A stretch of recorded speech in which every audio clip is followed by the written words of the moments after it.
Hello and welcome to the Diff.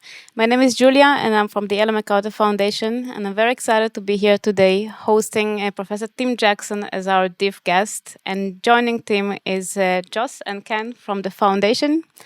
Tim, as you are our guest today, I will briefly introduce you to our audience. Tim is coming from the University of Surrey, where he is managing the Center of Understanding Sustainable Prosperity. Over the last few decades, Tim was working around the world promoting the notion of prosperity without growth, and working with in organizations and governments such as the UN, the UK government, the Stockholm Resilience Center, and the Club of Rome. Tim is joining us today to discuss his very well-known, probably today is already iconic book, Prosperity Without Growth, Economics for a Finite Planet. Tim, could you share with us a bit about your work since the publication of the book, and then discuss it further with Joss and Ken? Sure, yeah. Well, thank you first of all for the invitation. It's a pleasure to be here. I always like watching people's faces when they say prosperity without growth, because sometimes you can detect little micro expressions, like they go prosperity without growth, and sometimes they go prosperity without growth, and then sometimes they go prosperity without growth. And the micro expressions actually are kind of fascinating because, in fact, my vice-chancellor, new vice-chancellor at the university, I'm sure he won't mind me sharing this, changed the title for me. He said it was, Professor Tim Jackson, yes, growth without growth. And it's as though there's a sort of a cultural difficulty in teasing apart the idea of prosperity from the idea of growth. But that really is what I wanted to do first in 2009 when I was writing the book. And I was working for the Sustainable Development Commission. And when I first joined the commission, I sat down with Jonathan Porritt, who was the chair of the commission, saying, well, Tim, you're economics commissioner now. What are you going to do? And I had, at that point, I just published a rerun of something called the Index of Sustainable Economic Wellbeing, which is a sort of adjusted GDP measure. And all of that work over about 10 to 15 years had showed that when you take a lot of things into account, like environmental degradation, like social inequality, like congestion, the time that you spend getting to and from work, like all the accidents that are caused on all the highways that are built in order to get everybody to and from work, and repairing oil spills and so on and so forth. It's quite an well-established notion in economics that you have all these things which are called externalities. And the index that we constructed to reflect these externalities consistently showed that the well-being in some deeper measure of the term was not doing the same thing that the GDP was doing. The GDP was going up and up and up in those days. How lucky we were. We didn't even need to question it before the financial crisis, before Brexit. But the Index of Sustainable Economic Wellbeing wasn't doing anything like that, and departed from the growth in GDP over quite a long period of time. And so I sat down, having just done this revision of the index, and Jonathan was there, and we said, Tim, he said, Tim, what are you going to do as economics commissioner? And I said, quite offhand, really, I think we should maybe look at this growth question again. It's obvious in a very simple way that if you grow and grow and grow your economy, you're going to have more and more impact on the environment, unless you're clever enough to reduce that impact through technology. And that was always really the equation, was, can we do the technology fast enough to reduce the impact even as we keep growing? And it had been raised, of course, in the 1970s by limits to growth by the Club of Rome. And it had been, during the 80s and 90s, that argument sort of then went away. Everyone assumed that we didn't have imminent disaster, so the Club of Rome must have got it wrong. Nobody really read the Club of Rome report, and actually they were saying that, you know, it's another century before it all goes wrong. But that was the general assumption, was that limits to growth had got it wrong. We didn't have to worry about it anymore. There was a trend towards a kind of eco-modernism and a belief in technology, that technology would solve all the problems associated with growth, and therefore we could remain within environmental limits. And when I was appointed commissioner, which was in 2004, that was the sort of received wisdom about it. But there was also a sense that climate change, which we were just about in the UK about to pass the Climate Change Act a couple of years later, and all the knowledge and all the policy that had gone into building the Climate Change Act was already there. And there was this sense that, you know, in spite of all this technological progress that we've made during the 1990s and early 2000s, we still hadn't licked climate change properly, certainly at a global level. We still weren't moving fast enough in terms of decarbonisation. And that was largely because we were still on a very growth-dominated economy. So my suggestion, and Jonathan very quickly endorsed it, was maybe we should look at this issue again, and maybe we should think about that relationship between growth and sustainability in a slightly more sophisticated way. And that was where this idea of prosperity came in, actually. And when I started writing about prosperity and reading about prosperity, it was a sort of odd inversion, because I started reading about poverty, and I started reading a lot of what people said about poverty and what does it mean to be poor in society. And there was some excellent work done on that, again, interestingly, in the 1970s, in particular a sociologist called Peter Townsend. And I read his report on poverty in the UK. This was almost 30 years after he'd written it. But it was extraordinary, because it was a very, very sophisticated understanding that poverty isn't just about money. It's not just about income, it's not just about economic security. It is partly about access to material goods, but it's also, and this is really important, it's about access to social goods. It's about access to psychological goods. It's about access to the means to identity. It's about access to having a sense of meaning. It's about access to participating in the life of society. And this was the way that a poverty campaigner, a very intelligent sociologist, looking at poverty in the 1970s, had characterized poverty. And as I was thinking about it, it became absolutely clear that there was a kind of inverse of that, which is that if poverty is the lack of access to those things, then prosperity actually is the access to those things. And that to me was like a device, it was like a tool, because here we had this conflict between growth and sustainability. And for as long as you think that growth and prosperity are the same thing, it doesn't really give you a way out. But if you can begin to distinguish between prosperity and economic output, prosperity and income, then it gives you a way of thinking about that dilemma, which goes beyond the simply technological one. So that's not to say that the technological one isn't important. The technological one is absolutely vitally important. But if you can decouple prosperity from economic output, then that means you can decouple prosperity even further from environmental impact, because environmental impact does tend on the whole to follow economic output. You can tease it apart a little bit through technology, but as the economy grows, environmental impact on the whole has tended to grow. And that, if you look at the global data, that's what you find. But if you can tease apart prosperity from economic growth, that gives you a kind of way out of that dilemma. It gives you another place to go. And it's a very rich place to go, because you can begin to talk about not just this single number, the GDP, that turns out not to be a very accurate measure of well-being at all. You can talk about the quality of people's lives. You can talk about not just their income level, but their access to education. You can talk not just about their economic security, but about their health. You can talk not just about people having enough to buy food from the supermarket and go down on a Saturday afternoon to spend because there's nothing much in the way of recreation to do, and instead talk about the quality of their interactions and their social life and their ability to find a sense of meaning and purpose.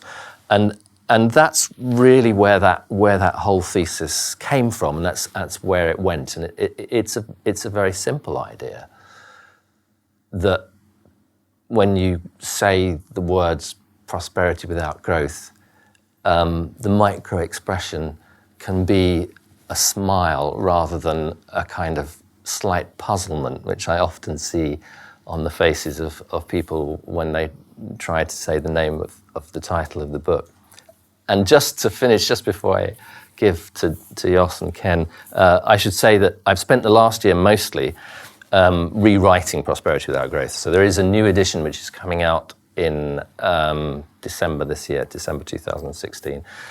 And that's been a very interesting journey as well, because so much has changed in that 7 years. When I was writing it before, we were right in the middle of the financial crisis, and when I was writing it this time, of course, we were right in the middle of Brexit. A totally different political context, but equally sort of threatening and unsettling, and an ideal time, I think, to begin to ask deeper questions about the kind of society and about the kind of economy that we want.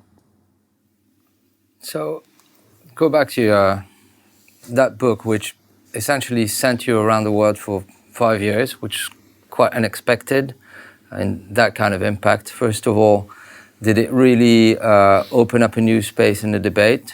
Who was listening and what did they act on, if anything? And also, you talk about decoupling prosperity from economic output. How about decoupling economic output from material consumption? Yeah. Bearing in mind that the ideas of the circular economy were very much in your book, Material Concerns, which was published exactly 20 years ago. It's the 20th birthday of Material Concerns, which is actually, you can go back, if you could go back and read Material Concerns, and you can say actually hiding in Material Concerns is the author of Prosperity Without Growth. And it was very much, particularly in the last chapters where I'd sort of departed from the script a little bit, because the remit for Material Concerns was very much about circular economy.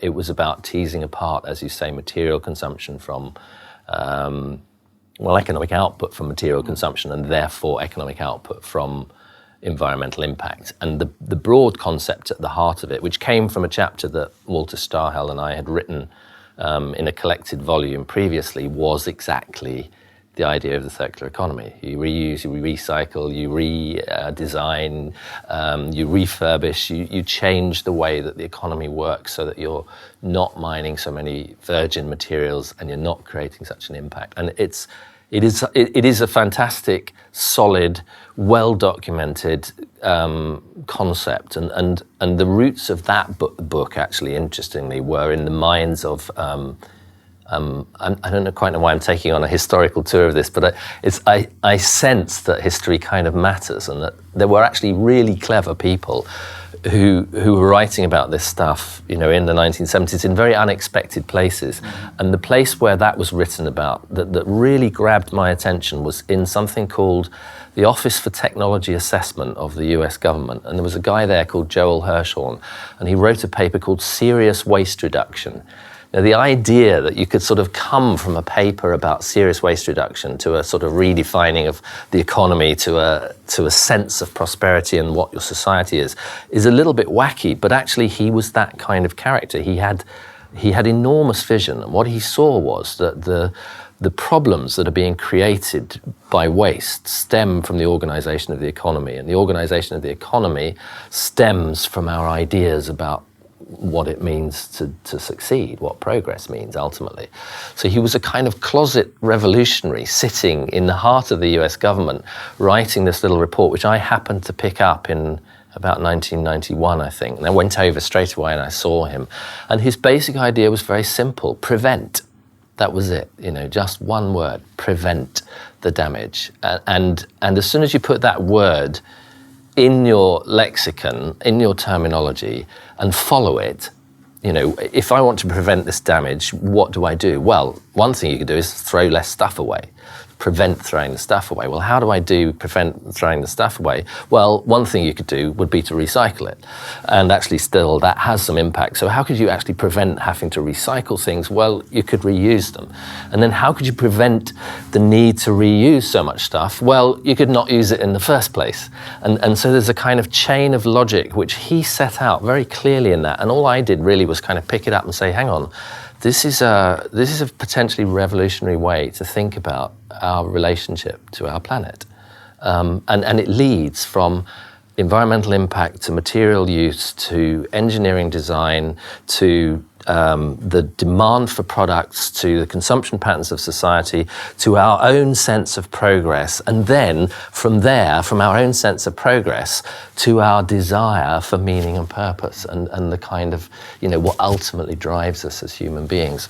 And although I didn't see all that at that time by any means, and I'm not sure necessarily that Joel did either, that was a kind of path that led me from material concerns to those technological questions about reducing impact and creating more circular flows.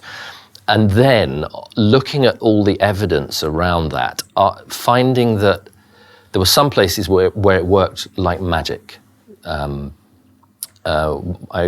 I can't remember, Pollution Prevention Pays was one of those 1990s programs. There was something, there were a couple of other big corporate programs which basically took that concept of prevent and put it in practice and showed that you could save millions of dollars by closing your loops, by changing your production cycles, by recycling things afterwards when you needed to, et cetera, et cetera, et cetera. And the evidence was absolutely clear.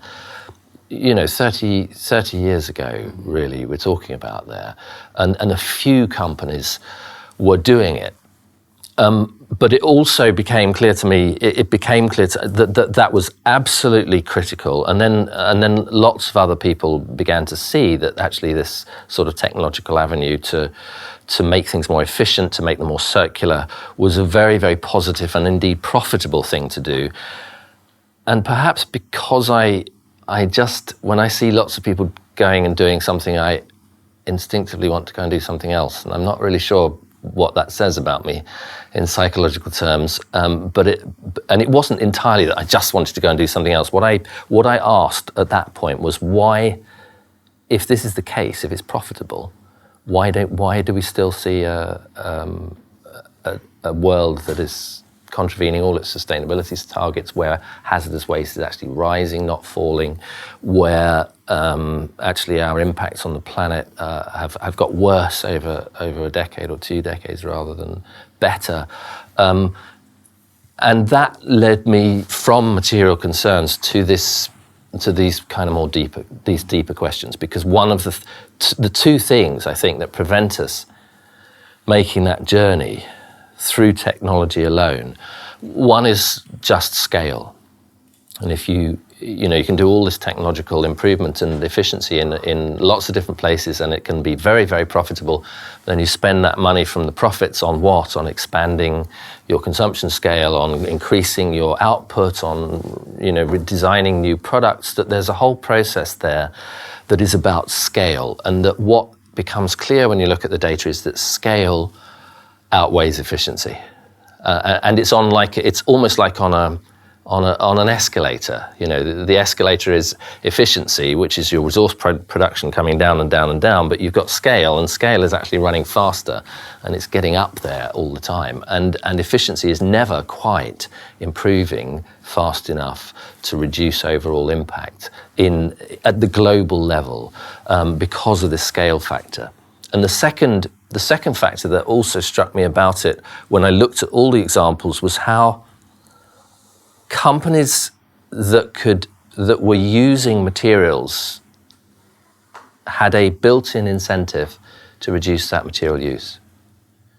The companies that produced materials had a built-in incentive not to reduce the use of their materials. So it was about what you saw when you looked at it was that actually this was played out in a very clear example to me, something called the toxics use reduction legislation, again in the US. And in Massachusetts, which was the first state to implement toxics use reduction, they are a net consumer of toxic substances. And so it made absolute sense for Massachusetts to reduce their use of toxic because it reduced their input cost and that made everything more efficient, and then they could get a higher gross value added across the region. But the states that were net toxics consumers didn't want to do that legislation at all. They wanted nothing to do with it. They fought vehemently against that legislation because it was output, it was jobs, it was the GVA of their region that was being assaulted. And so I suppose what I'm saying is that these two things, this scale effect, and also the fact that we organized the economy in ways in which profit sometimes helps the cause of efficiency and sometimes actually works against it. And it's that sort of sense of conflict in the middle of the economy that I think in some sense is standing in the way of making the technological route work completely. And it's the question that drove me then to think more about the deeper structure of the economy and the slightly more philosophical questions. Hi, Tim. Hi, Ken. I know you've been doing some work on finance quite a bit. Yeah. And for me, and this is why I'm particularly interested in asking you, do we underplay finance and its role in the physical, because we talk about the physical economy and the resources and energy. I see the financial economy as something like 8-9 times the size of the real economy, if you like, the economy of Main Street.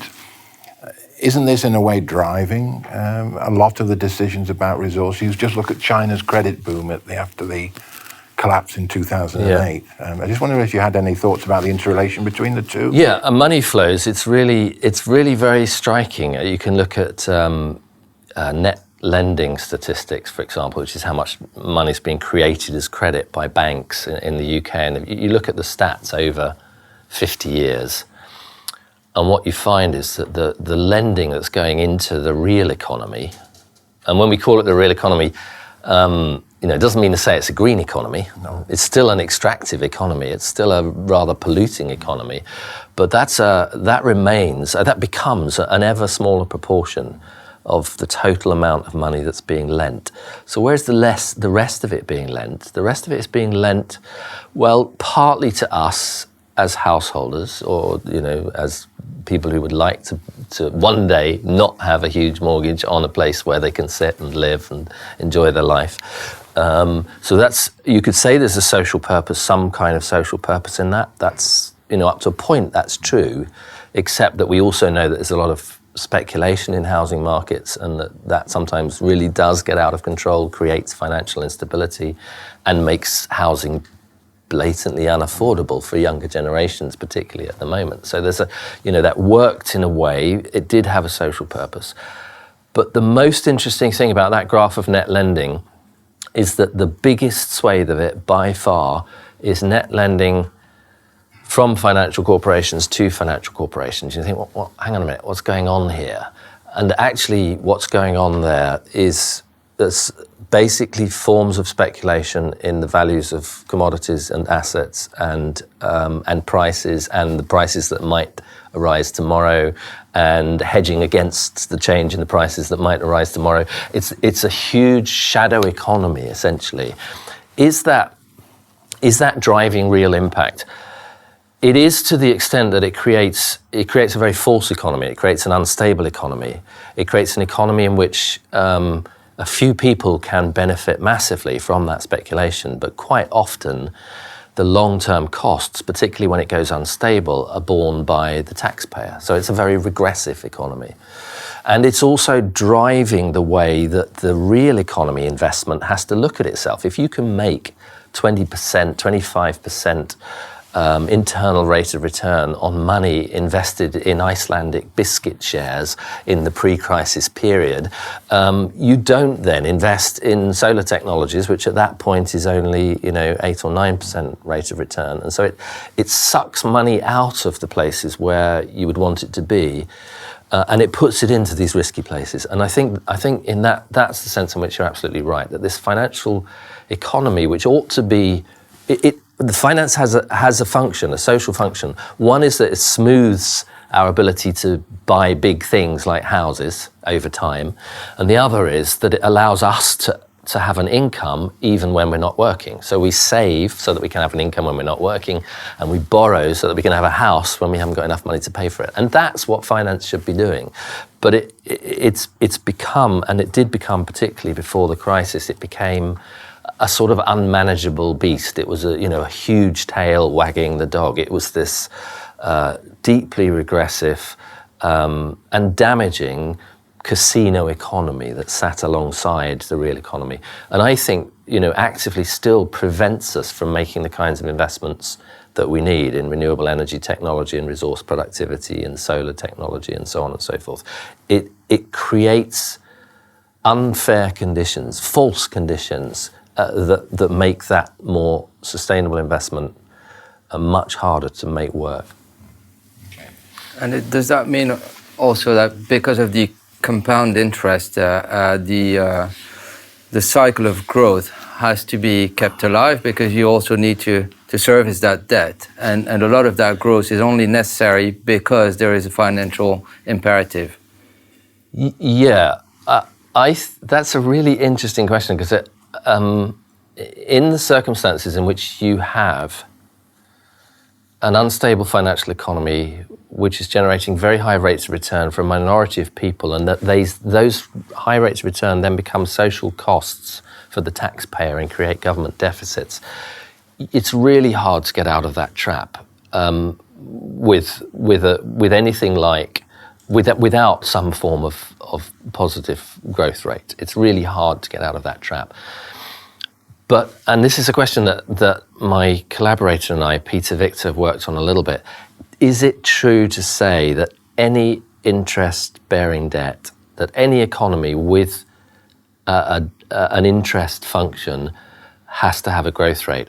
And lots of people have said that it does, but actually we looked at this question in quite some depth, and what we managed to show was that actually you can have an positive interest rate in a non-growing economy. You can't have a kind of, it's really difficult to get out of the trap of a completely out of control financial system which is driven by very high interest rates to a minority of people, returns to a minority of people. But it is possible to have some of the forms of finance, including, interestingly, charging interest on debt. It is possible to have that in a stationary or a quasi-stationary economy. So it's not like, when you talk about having a stationary state or degrowth, that you have to completely throw away the entire architecture of the financial system. But you do have to have a radically different financial system. One of the things, interestingly, that you can keep in our, at least according to the work that we did, is the idea of interest. I think there's lots of other things that you could say about the way that money is created and that create that instability. And there's lots of things you could say, and some religious perspectives do say, about the morality of charging interest on money, on debt. But the strict question of whether you could keep interest in a no-growth economy actually turns out to be possible. Shall we start taking questions? I've got a question actually just based on the thing which you just said about the casino economy, which was. And my question is if it's still, valid, because right now we are at the moment where most of the countries in the world are printing money on the scale we haven't seen before. So how that can affect what you just said about, this casino economy, which was. And my question is if it still is, or what is your point of view on that? Yeah, it absolutely still is. If you look at those numbers that I was talking about, those net lending numbers, they dipped a little bit through the crisis, but it's still the biggest proportion of net lending is that speculative component of the economy. And are people still trading on shares? Is it still high volume trades? Are they still speculating on commodities? Are they still, buying up houses in inner London? yeah, give or take Brexit, they are. Those things are still going on. They have been regulated a little bit, particularly through something called a Basel Convention, so that there's and some senses of trying to restrict high frequency, high volume, high frequency trading, but it's broadly still a norm, and it's a very destabilizing norm, and it prevents the money system working properly. Now, you mentioned there, we're in a situation where governments are printing money.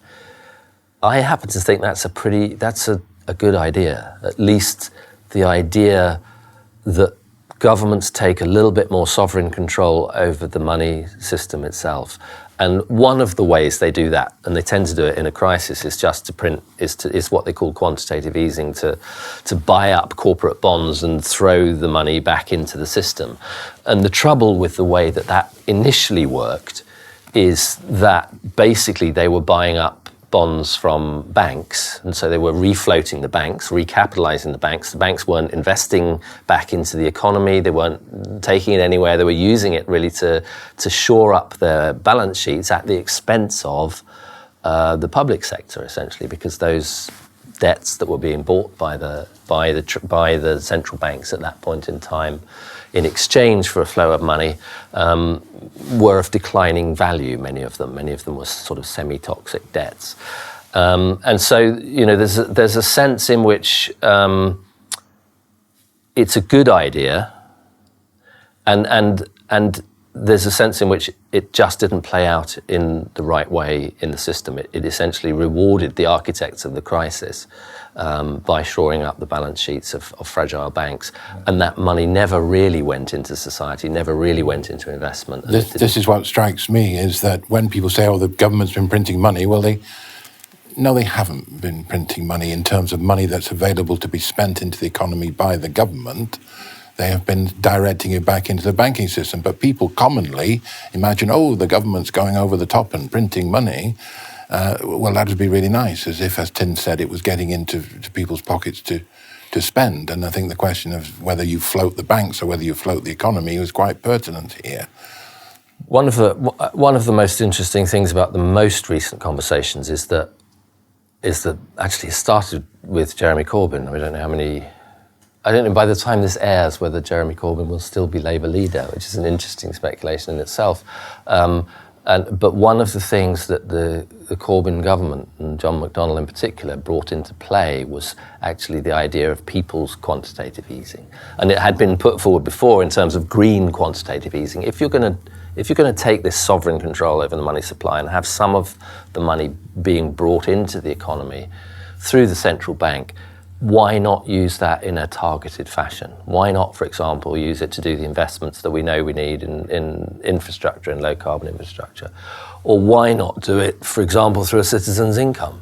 That would really get money into the economy if you created that money supply from the central bank with the aim of making sure that everybody had a basic income that would provide at least a measure of security. So there are lots of ways of changing the money supply. And I think, the two sort of answers to the two bits of your question. One is, yes, you're absolutely right, it's still a casino economy. Are there things that we could and have talked about doing? Yes, absolutely. And some of that is about the money supply.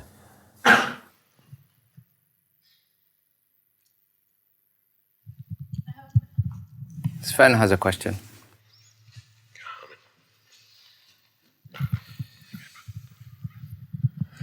My question is about the applicability of the ideas of prosperity without growth on a worldwide level. So obviously there is some correlation between prosperity and GDP of a country in some way. So my question is, for countries that currently have a quite low per capita GDP, is there a way, do they need GDP growth in some way to a level, say, where the UK was 40 years ago? Or is there kind of a path with using similar ideas than you're describing in your book that can increase prosperity without having to increase per capita GDP to a similar level than, say, most European countries have now? Yeah, it's a really important question, and it was it was a key part, I think, of the data that sort of persuaded me around these arguments. If you take a graph of something like basic indicator of prosperity like life expectancy, and you plot that against the income level, per capita income level, it's a really interesting curve. It basically, when you're over on the left-hand side, so low income, and this is life expectancy up here, the curve just goes like that, right up there. The richer you get, the bigger your life expectancy. And then it turns a corner and it begins to diminish. And at the top, you have a kind of, it's not quite flat as it turns out, but it's pretty slow growth in life expectancy, even as you double your per capita incomes out to $20,000, $40,000, $80,000 per capita. You're not really increasing your life expectancy. And you can do that with infant mortality, which just plummets over those early growth countries and then flattens out almost completely. You can do it with participation in education, you can do it with happiness measures, and you find that same pattern.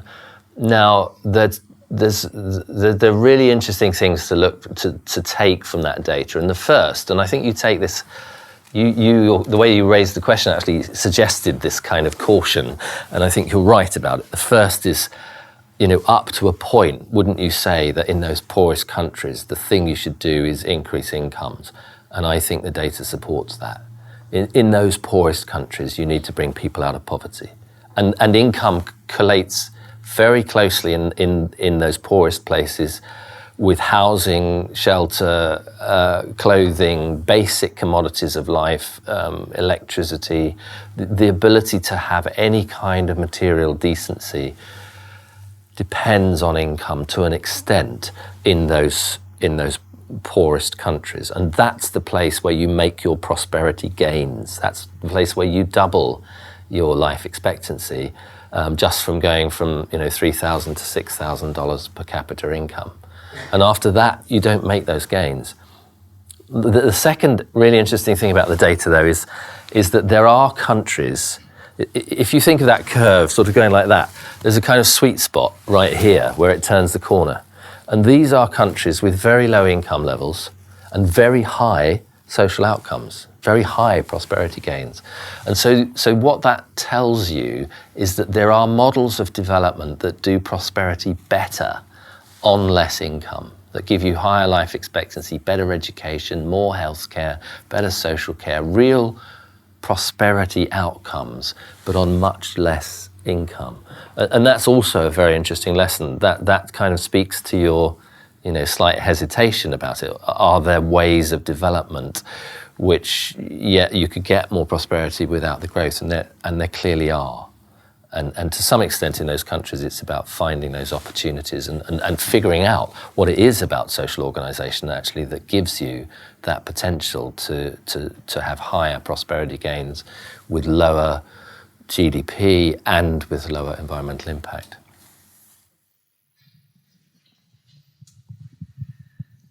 Hi. It's clearly a really complex system that we're trying to influence. And I'm interested in where you're applying your focus in terms of trying to impact the system and change the rules of the game within the economy. Where are those focus areas? And if you can share any success stories with us of over the last 20 years of where you think there's been significant impact and where you'd like to see that kind of increasing over the next few years, what you'd like to see happening. Yeah, I mean that's a good question. It's a broad question because I'm an academic and then I was a sustainable development commissioner, and so basically I sit and write reports and think a lot. Well, sometimes I think, sometimes I just write, and then they get picked up or they don't, And so the way that I, to some extent, measure the impact is around the creation of conversation, in a way. It's a question that Joss asked me earlier on, what was the experience of that? Did it create the conversation? It sort of did, unexpectedly. and I'm not suggesting that was about prosperity without growth or the work that we did. It was a time. It was a kind of idea whose time had come that actually we have to think about the economy differently. We've had Plan A for a long time. We just keep growth going and move technology as fast as possible. We'd struggle against the scale effects. We struggle against the instabilities of the system. And so maybe we should have Plan B. What does an economy look like if it doesn't have to grow all the time? What does an economy look like when you're up here and you've done all this high quality of life stuff for most people, not by any means for everybody, and you don't necessarily have to grow anymore. What if we could create an economy where you don't have to grow anymore? Wouldn't that be, it would get us off the hook in a way. We'd still have a high quality of life, we'd still have prosperity, but we wouldn't have to do this growth-based thing. And so, the intellectual space for that idea, for that conversation, when we launched Prosperity Without Growth was infinitesimal. It just didn't exist.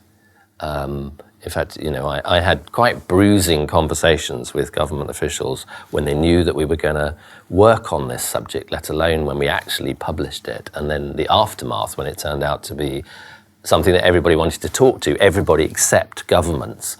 It was a really sort of unsettling time. It was, what on earth have we done? We stuck our head above a parapet, didn't know the parapet was there, didn't know there were snipers on the other side ready to, take you out the moment you mentioned without and growth in the same sentence. But that was a kind of political reality. And that's changed massively over the last little while. It's changed for all sorts of reasons. That conversational space has been opened up, by the degrowth movement, by the financial crisis itself, by well-established economists saying, actually, maybe we're heading into a period of secular stagnation where growth just isn't there anymore. It doesn't sound like a kind of a victory in the sense that maybe you were asking for it, but it is an opening out of space of that conversation, and I happen to think it's a really important conversation to have.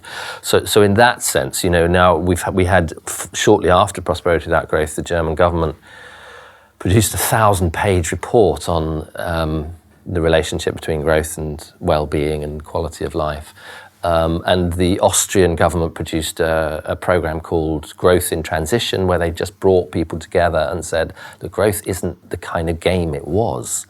We need to have a different sort of way of thinking about the economy. Let's have an ongoing dialogue, and that's still ongoing 7 or 8 years later. In the UK, we've just managed to persuade the UK government to have an all-party parliamentary group on the limits to growth. So in terms of that aim of changing the conversation, that would be most of my answer to you, that's, as an academic who's trying to change a conversation that he happens to believe is important, that conversation has changed. And that I think is a good thing, because until we can have that conversation, until we can politically actually sit down and say, guys, what's it going to look like when we can't grow our economies anymore? We are heading into enormous sort of stormy waters. We're just heading into a completely unknown maelstrom, because almost everything that we do is organised around a growth-based economy. So that was very much, the thrust of what we were trying to do with Prosperity Without Growth. And I think to some extent it's happened. It's only anecdotal, but I do get invited into extraordinary places now, and sometimes they even say to me, "You're the sane or the safe." I don't know if it's sane or safe voice of the degrowth movement. We don't want those degrowth fanatics in here, but we'll let you come in because you talk about it as a dilemma and you bring scientific evidence or whatever. I don't know what the reasons are, but I do know that I can now go to a high-level political forum and ask the question, and that's kind of extraordinary. Do you think that actually the degrowth people have done quite a lot of harm because of their choice of that word? Because if you like, the myth that we've grown up with is that as long as you've got growth, you don't have to ask really any difficult questions about the economy, because a rising tide will lift all boats, as a famous politician repeated once. And so you don't get the difficult questions asked. But I'm also wondering whether this whole thing is getting away from the realities of some of the politics. You know, you have Trump as a Republican candidate. Brexit looked like a populistic reaction against political elites. They don't like the story of the economy at the moment because it isn't working for them. And on their list of things to be concerned with, resources and energy is going to be pretty near the bottom because they're more concerned about why haven't I got a job and why can't I afford my rent and why is the economy failing, why have I got a 0 hours contract. In a way, do you think perhaps we've got it further on in the debate, but whether degrowth helps as a title, and whether in fact we might be focusing on resources and energy when most people are focusing on other elements of the economy, which is clearly running out of steam. It's not working. You know, in other words, can we even, for instance, think about income tax when employment shifting away from regular jobs into whatever? So, you know, part-time gig economy. So you've got no income tax possibilities and you haven't got any possibility for growth because growth is heading towards zero all over the place, sort of just extrapolating some of these trends which are going on. So that would cause a political crisis, but they may not be very interested in resources and energy as a question. They're just looking for another fix, which might be an awful fix. It might be some people like Michael Hudson talk about neo-feudalism, where the middle class is eroded. You know, what about some of these clouds on the horizon rather than opportunities? You know. Yeah, I mean, I absolutely agree, and I think in a way it's the biggest shift that I found when I was sitting down to write the first edition and the second edition was. You know, the first edition was motivated by this conflict between growth and sustainability. The second was motivated by the idea, what the crap do we do when we don't have growth anymore? And that's a really serious question for an economy that's built a society that's built its model of progress around it. I think what the degrowth movement have done is that, you know, paradoxically in a way, they've created the safe space that I'm now, you know, happy to colonize because I'm a bit safer than that's perceived as being. But I do think it's also quite an intelligent debate because they challenge not so much economic growth itself, but kind of growthism, and they challenge the organization of society around the idea of perpetual growth, and they challenge also, you know, fundamental aspects of the division of society between the haves and the have-nots. So it's carrying a lot of social stuff, the degrowth movement. Whether degrowth is a good enough word to carry that much stuff, I think, you know, you might be right. It might not be, particularly in the context of exactly what you've described. You know, a basic lack of economic insecurity, an almost unspoken assumption that the route out of that is growth. So it's a very difficult place to come along and to talk either about degrowth or to talk about energy or to talk about materials, because, you know, the Brexit vote at one level is a kind of howl of anguish from a whole proportion of the population that's been totally left behind in a kind of divided society where political classes control narrow interests. You know, we have words now, though, and again, it goes back to your, you know, are there signs of hope? Yes, there are, because there's a sort of lack of tolerance of that. I mean, I have to say, I was a week ago, or whatever it was, just over a week ago, I was elated because a Tory Prime Minister was getting up, you know, after having been to shake hands with the Queen, or did she kiss her hand? I can't remember, and saying, you know, I'm going to enact policies for you, for the poorest. I'm going to enact policies for those who don't have economic security. Yes, it's true that black and minority are penalised by education systems and the criminal system. And saying things, I mean, you think, my goodness, this is a socialist Tory Prime Minister. Where did that come from out of nowhere? And it came, I think, out of a, you know, in part, out of a realisation that we do, if we can't solve some of those problems, we do face, a kind of forms of society that are deeply uncomfortable, very unpleasant places to be. And all along the way, I would argue, you can see Theresa May standing up and giving that speech, whether she delivers on it or not, we wait with bated breath. You have them even picking up some ideas about government infrastructure spending, which is code for people's quantitative easing, which comes from green quantitative easing, which comes from a line of thought talking about the sovereign control over the money system. You have a set of signs that the political classes may have got the message a little bit, and I suppose, as of now, as of this moment, we wait and see how serious that is. But again, for me, it's a kind of sign of hope. How far does that go when it comes to promoting and creating a strong narrative for systemic shift? Because talk about the degrowth movement, which still frames it in a way of fighting the existing system. How do you then upgrade to bringing in a new one that supersedes everything? Yeah, I mean, I think revolutions happen by creating viable alternatives, in a sense. And so, the technological viable alternatives are beginning to move within the circular economy, are beginning to shift the way that businesses operate to some extent. They're not creating, as yet, the systemic shifts that you're talking about, but that suggests that in a way, our strategy towards those systemic shifts should be the same sort of strategy that went into figuring out the circular economy. If we can offer people different kinds of technologies that operate better, use less material resources, are more profitable, make everything run smoother and give a better quality of life, then you're in a place where people will take up those ideas. And in a way, the history of Ellen MacArthur Foundation is exactly that.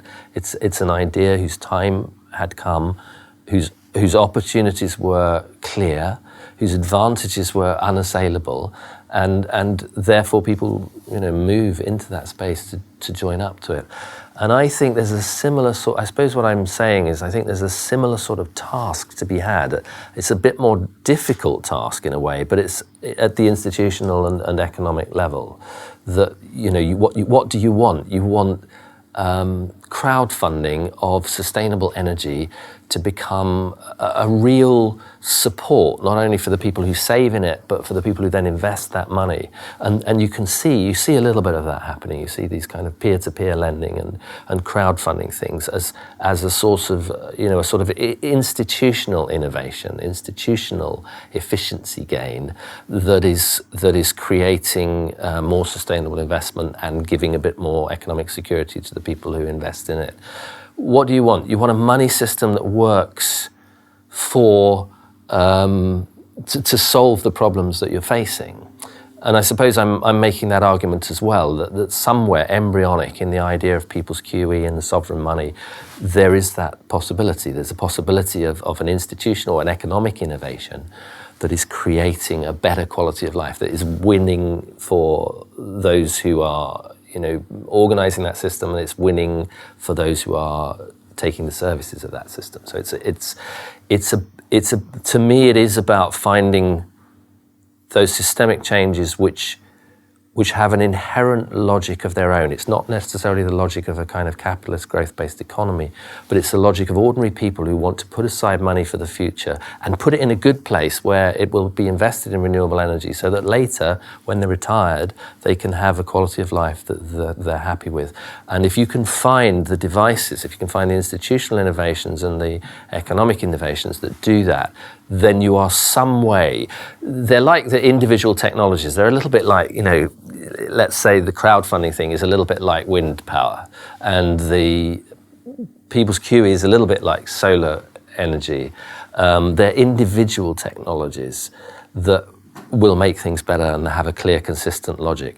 But what they lack a little bit at the moment is a kind of macroeconomic foundation. And I suppose, that's the thing, that to me is a sort of outstanding task, that we have inherited a macroeconomics, dates back to the 1930s, in which stability is inherently dependent on economic growth. Jobs are inherently dependent on that economic growth.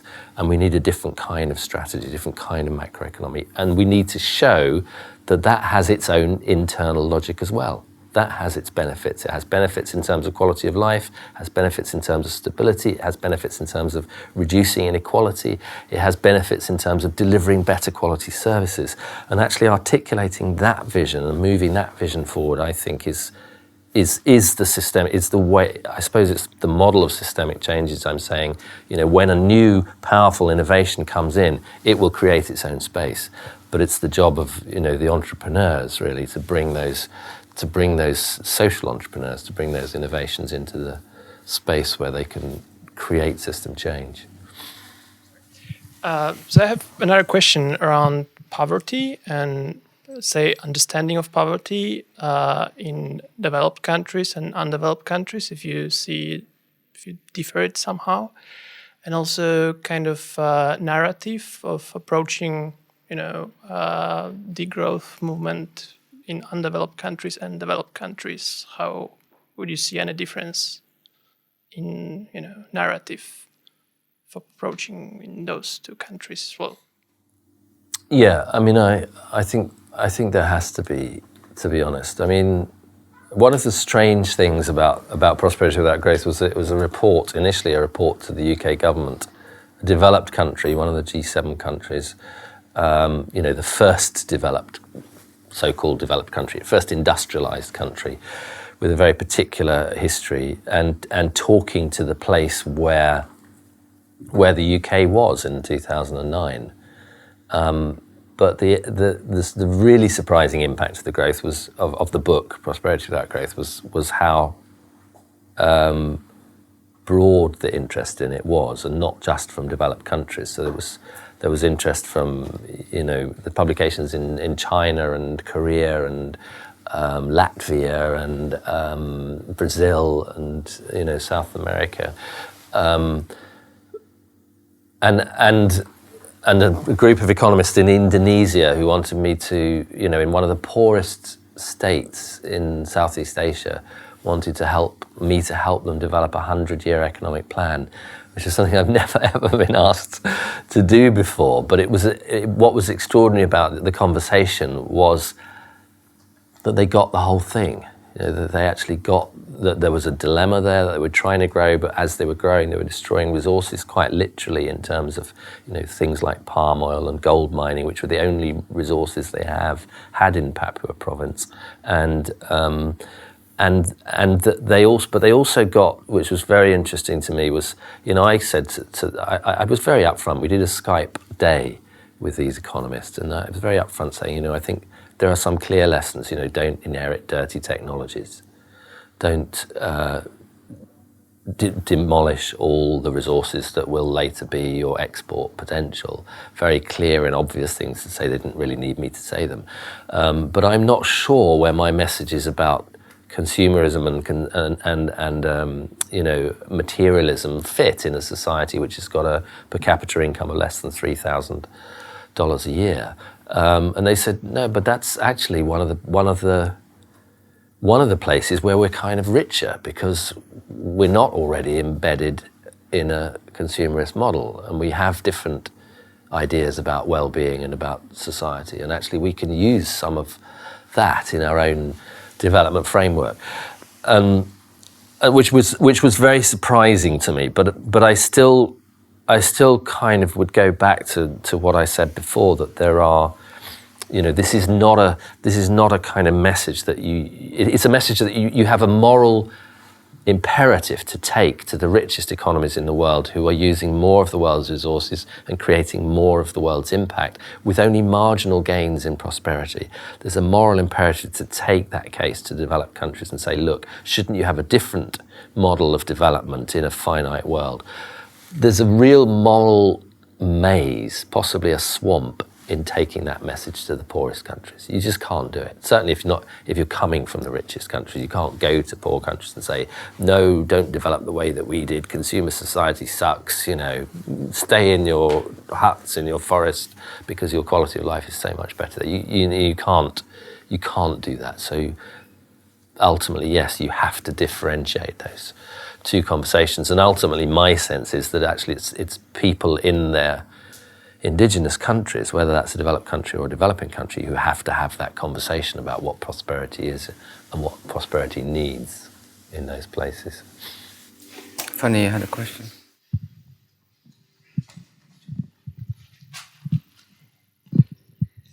Thank you.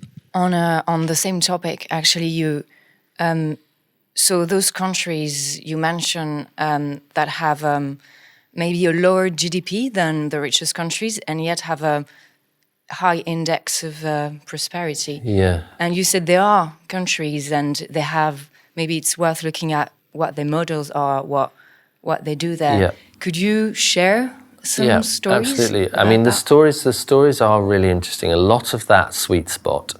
It's very interesting, actually. If you look at it, because I've talked about different dimensions of prosperity. So if we take something like life expectancy, which depends a lot on healthcare and health investment, the sweet spot is occupied by Latin American countries. Latin American countries, for some reason, got the idea of investing in health in their populations and in providing healthcare.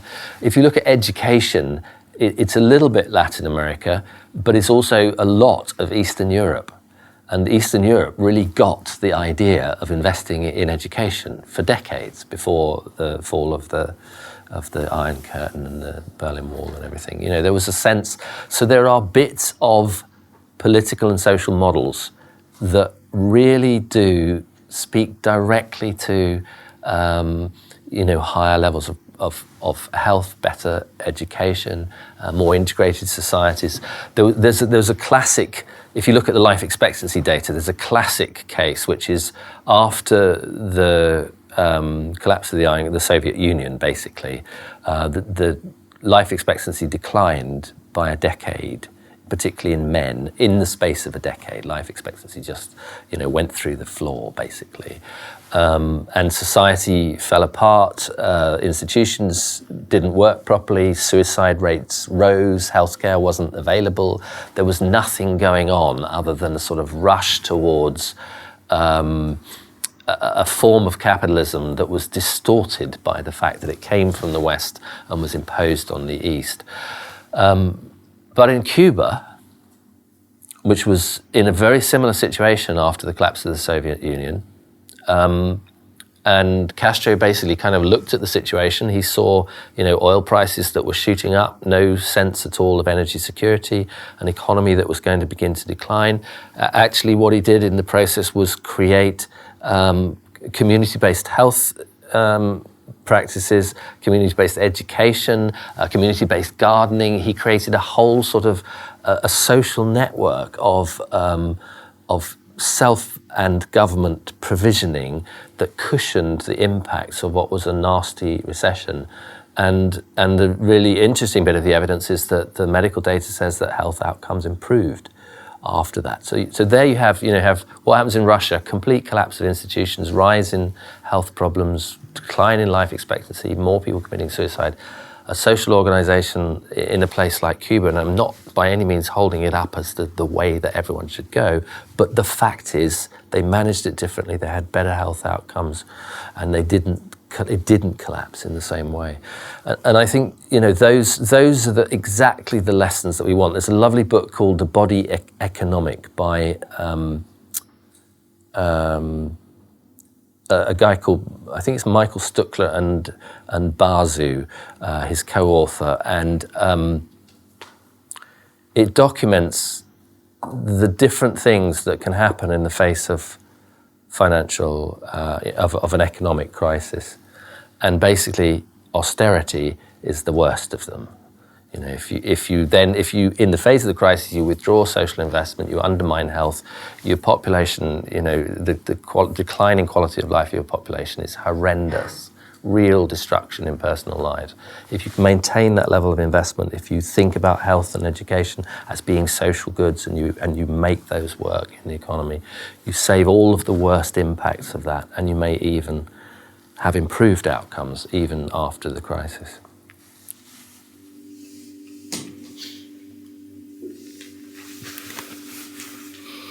So maybe now you can give us a bit of a sneak peek of what's going to be in the revised versions of the prosperity without growth? Yeah. I mean, you've had a little bit of it. I mean, I kind of think the thing that what I was saying to you before about what you need this.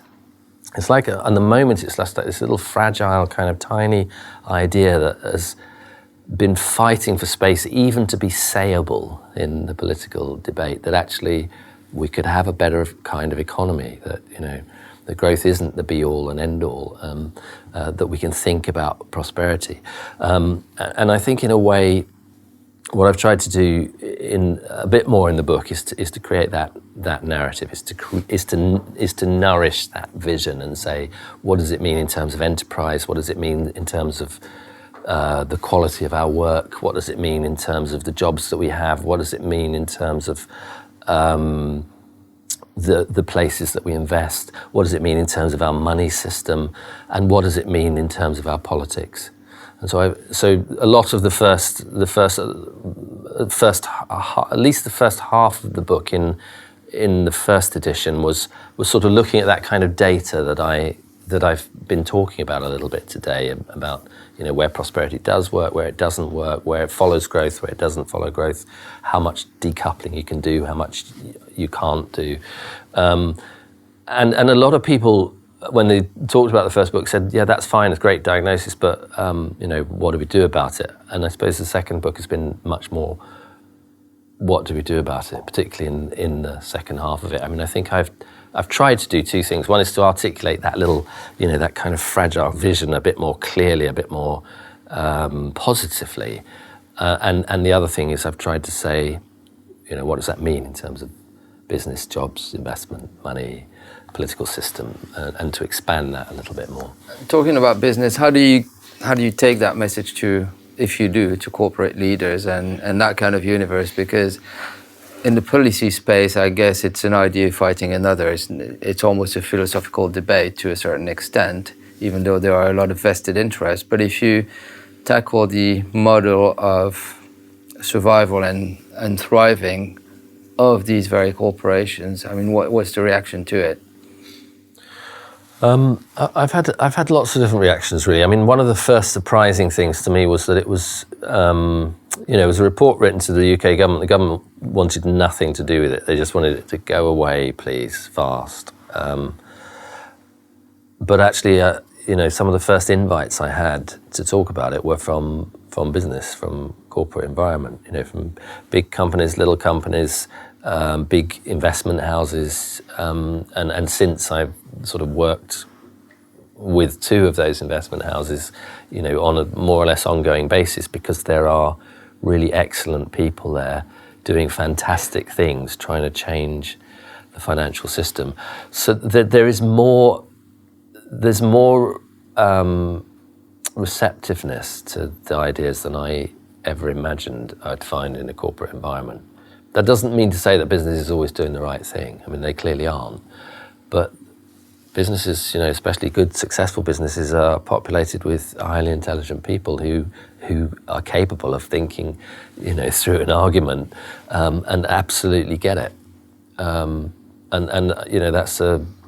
That's a kind of. I think it's really important to have that conversation, not to sort of write off the business sector and say, business is only interested in profit. Profit is part of the problem, it's destroying everything. You have to sit down with the people who are working in those environments. Many of them, incredibly motivated, incredibly intelligent, very forward-looking, see all the writing on the wall and trying to change things from within. And supporting those people trying to change things from within, I think is really important. Yeah, just picking up on that, sorry, as we sort of across the room there, but you probably come across Nick Hanauer and his thoughts. It's really a basic systems approach. He says that customers make businesses better, create wealth, not rich people creating wealth. It's the idea that perhaps, just want your view on this, whether growing middle out, if you like, making sure that there are more people who are able to buy goods and services that are obviously designed in the right way to fit the system, let's make that assumption, would be a great thing, because it's good for business. Because I get the sense that quite a number of businesses who are in making things or selling things are rather worried about where their sales are going to come from in the future. So they would be interested, would they not, in an economy which circulates value better, which allows higher wages, good opportunities to buy restaurant meals and all the rest of it. Do you have a thought on that? Because in a way we seem to lump business all together. Yeah. And I'm wondering if there might even be an ongoing coming together of citizens, if you like, who are very concerned about employment, about level of wages, whether there should be a basic income. They want to spend money.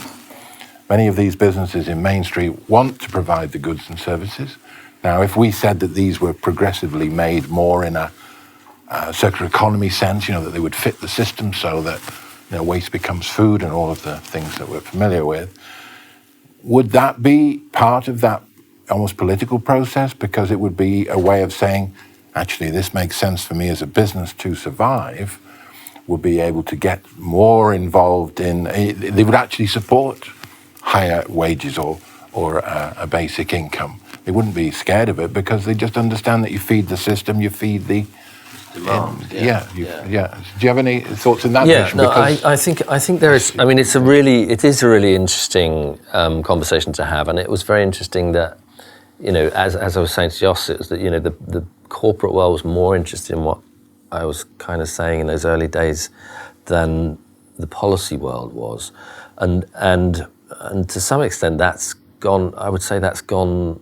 That's continued in that sort of corporate interest in the same sort of way. We have, a very simple way of characterizing the kind of economy that we're talking about is to say, it's an economy where you can have more fun with less stuff. So, you just decouple quality of life from material stuff and you say it's a better life, but there's more stuff. Now, the challenge for business in that context is, can you, at the same time, have more profit with less stuff? Mm-hmm. And in a way, we on the circular economy side, we know that you can. If on the technological side, we know that you can. But when you go beyond that technological side, because we know that we also have to go a little bit beyond that technological side, the question becomes more difficult. What are the activities that you're doing that are generating profit but not creating environmental impact? They're probably a different set of activities than the ones we've done in the past. And yes, they might be more service-based. That does create some fundamental challenges because service sector wages, all other things being equal, tend to expand faster, and you're less able to benefit from labour productivity gains because of the nature of people's work in those services. And so, you have from the producer side, you have a bit of a problem there, which we haven't quite solved yet, which is, how do you have an increasingly service-based offering and manage the cost escalation that's associated with the fact that you can't just chase labour out of it through labour productivity growth. So there's a few things there, and it might be that ultimately that those few things do challenge the kinds of profit models that we have a little bit, because if you can't have high wages and high profits in a no-growth economy, you can't have them both growing because growth is wages plus profits. And so it may be that you're shifting that balance from wages to profits, but more people get those profits, or it may be that you're shifting the balance from profits to wages, and there's a more equal distribution of income between the profit takers and the wage earners. So and I think the dynamics of that economy are still working themselves out. But the broad idea that corporations must be interested in it, I think, is absolutely right.